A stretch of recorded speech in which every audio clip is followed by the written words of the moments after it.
Isko Moreno Romagoso.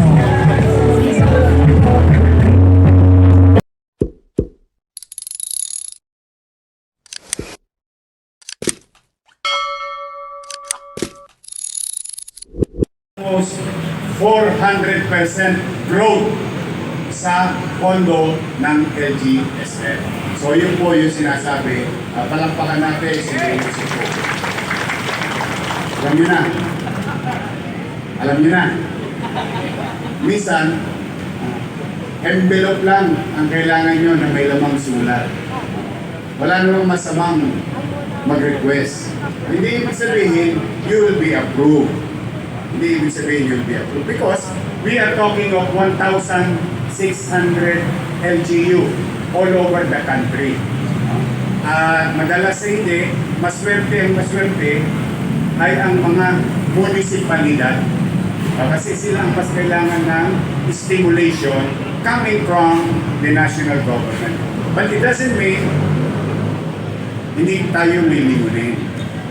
Depende sa pangangailangan. Katulad halimbawa, dito sa Pandacan, simula nang nagawa ang Skyway, dumilim. Naging mapanganib sa gabi sa nagmamaneho, tagahanap buhay at mamamayan ng Pandacan.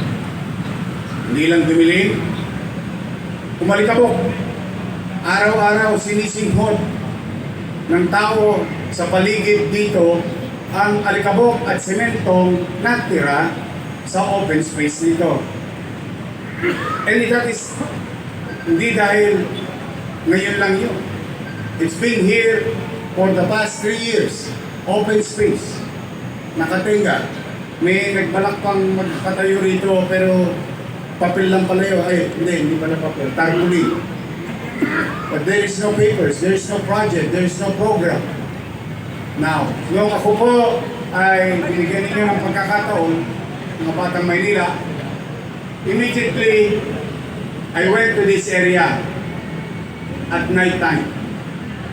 Sabi ko, alam nyo, huwag nyo nang hintayin na may tatawid na bata, may tatawid na matanda sa kalagitnaan nito at may maksidente.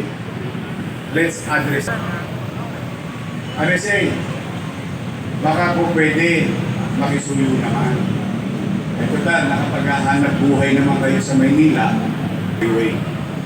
Oh, akunan ko lang doon, kapal ng mukha. Ang hindi ko naman ipinanghingi yung sarili ko. Mangyari ba? O tinugon. 20.8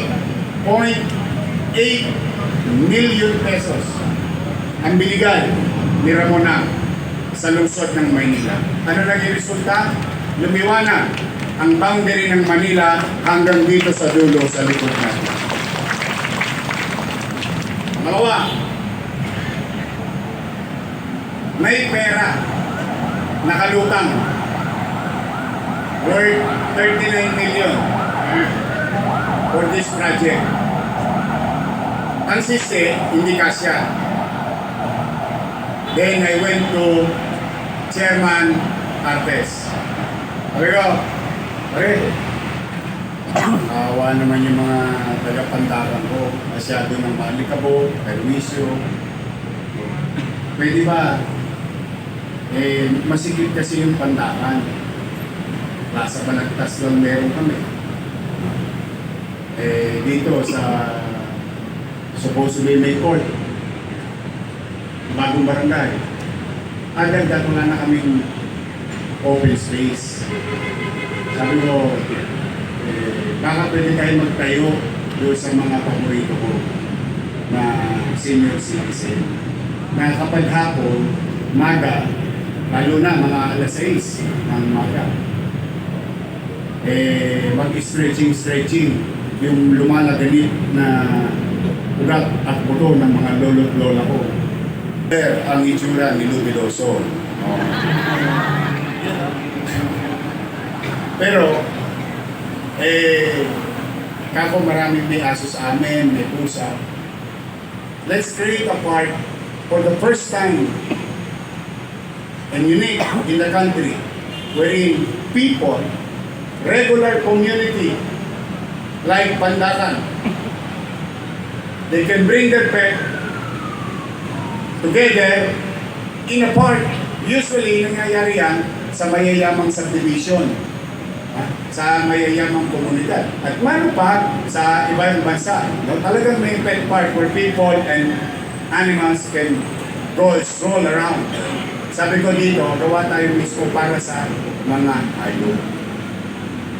Alam mo, itong araw ng pagsasama natin is a result of a unique relationship where local government and national government hindi lang nag-collaborate for social media content. Di ba yung the word collaboration pang social media? This is will fulfill their commitment to the city of Manila. So, binigay namin sa kanya at totoong nangyari. Ito tayo ngayon. Magkakaroon na tayo ng Senior Citizen Park and Pet Park in Manila. Mga taga-Pandakan, pwede ba medyo tigasan nyo naman, ipakita nyo dito sa Pandakan na makasaysayang bahagi ng Pilipinas, hindi lang ng Maynila. Sa makasaysayang bahagi ng Pilipinas, mga taga-Pandakan, isang mainit na palakpak bilang pasalamat sa MMDA family.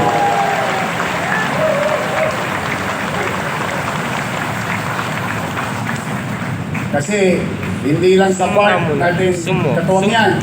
O yung Pako, ng problema yung mga taga-Pako, naalala ninyo? Okay. O ngayon, kasama rin natin doon, MMD. Sila rin ang nagayos.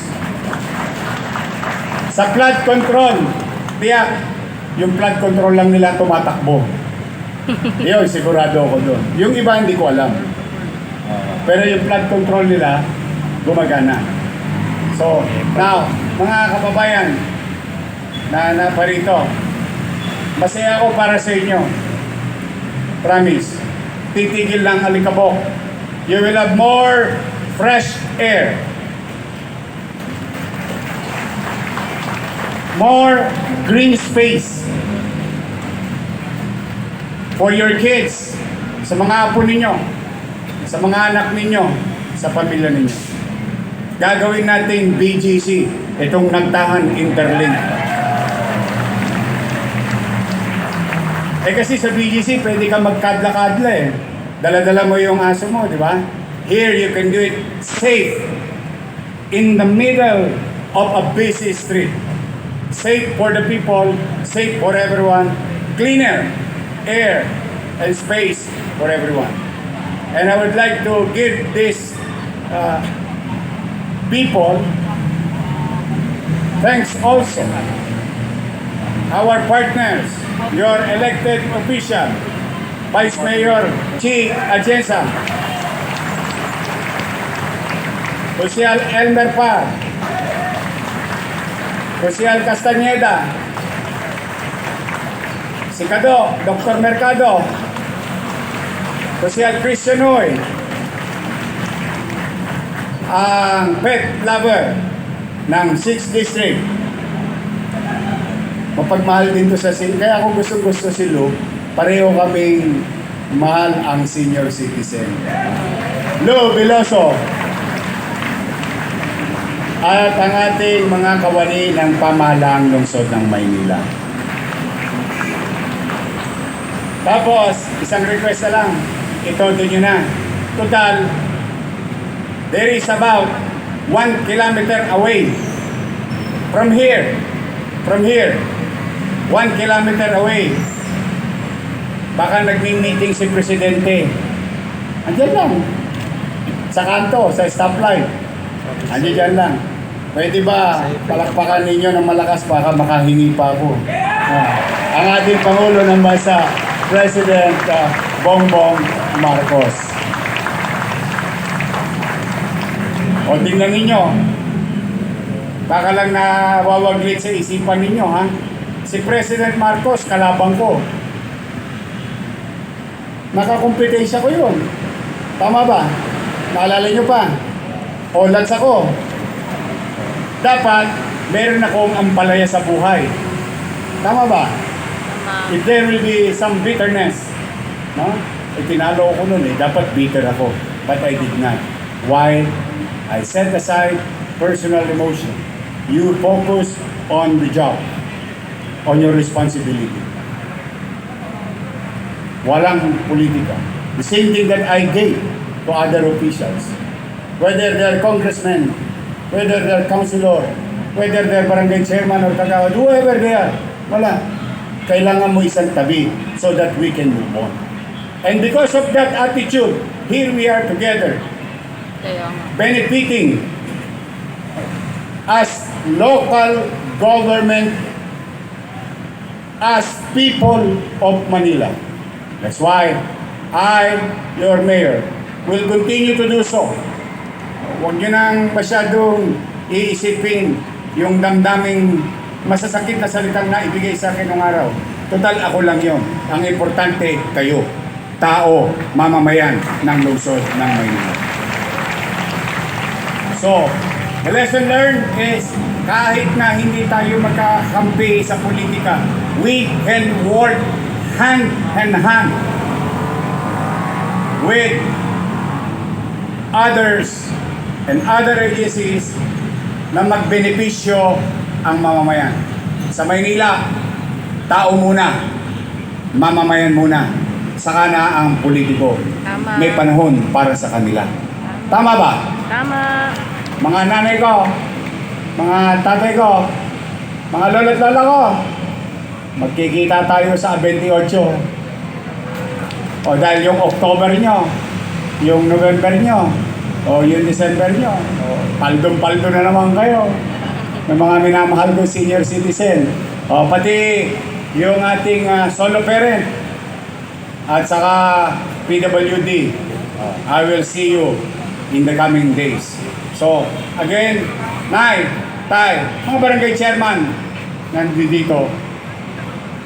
Humigit kumulang 3 dosenang barangay immediately will benefit from this.